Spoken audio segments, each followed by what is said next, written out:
Circular motion. We have seen in chapter 4 that acceleration of a body moving in a circle of radius r with uniform speed v is v squared by r, directed towards the center.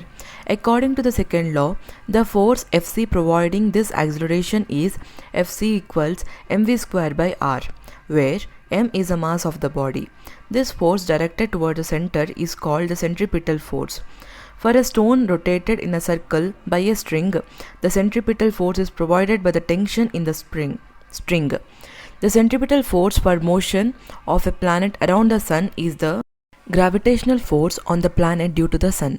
For a car taking a circular turn on a horizontal road, the centripetal force is the force of friction. The circular motion of a car on a flat and banked road give interesting application of the laws of motion. Motion of car on a level road. Three forces act on the car.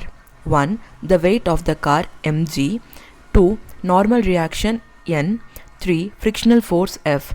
As there is no acceleration in the vertical direction, n minus mg equals 0. That means n equals mg. The centripetal force required for circular motion is along the surface of the road and is provided by the component of the contact force between road and the car tire along the surface. This by definition is a frictional force. Note that it is the static friction that provides centripetal acceleration. Static friction opposes the impending motion of the car moving away from the circle. Using equation 5.14 and 5.16, we get the result F equals mv squared by r, which is less than or equal to mu s into n. That is, v square is less than or equal to mu s into r into n by m, which equals mu s into rg, which is independent of the mass of the car.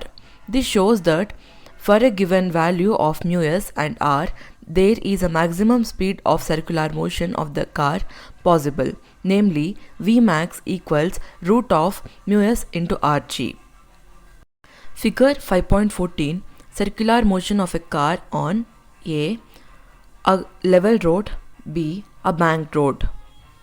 Motion of a car on a banked road. We can reduce the contribution of friction to the circular motion of the car if the road is banked. Figure 5.14b. Since there is no acceleration along the vertical direction, the net force along this direction must be 0. Hence, n cos theta equals mg plus f sin theta. The centripetal force is provided by the horizontal components of n and f. N sin theta plus f cos theta equals mv square by r, but f is less than or equal to mu s into n. Thus, to obtain V max, we put f equals mu s into n. Then, equations 5.19a and 5.19b become n cos theta equals mg plus mu s into n into sin theta. N sin theta plus mu s n cos theta equals mv square by r. From equation 5.20a, we obtain n equals mg by cos theta minus mu s sin theta. Substituting value of n in equation 5.20b, we get mg into sin theta plus mu s cos theta whole divided by cos theta minus mu s sin theta equals mv square max by r, or v max equals rg into mu s plus tan theta by 1 minus mu s tan theta to the power of half. Comparing this with equation 5.18, we see that maximum possible speed of a car on a banked road is greater than that of a flat road.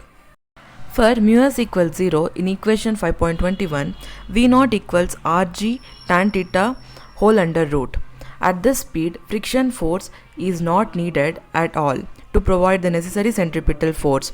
Driving at this speed on a banked road will cause little wear and tear of tires. The same equation also tells you that for v less than v naught, frictional force will be up the slope and the car can be parked only if tan theta is less than or equal to mu s.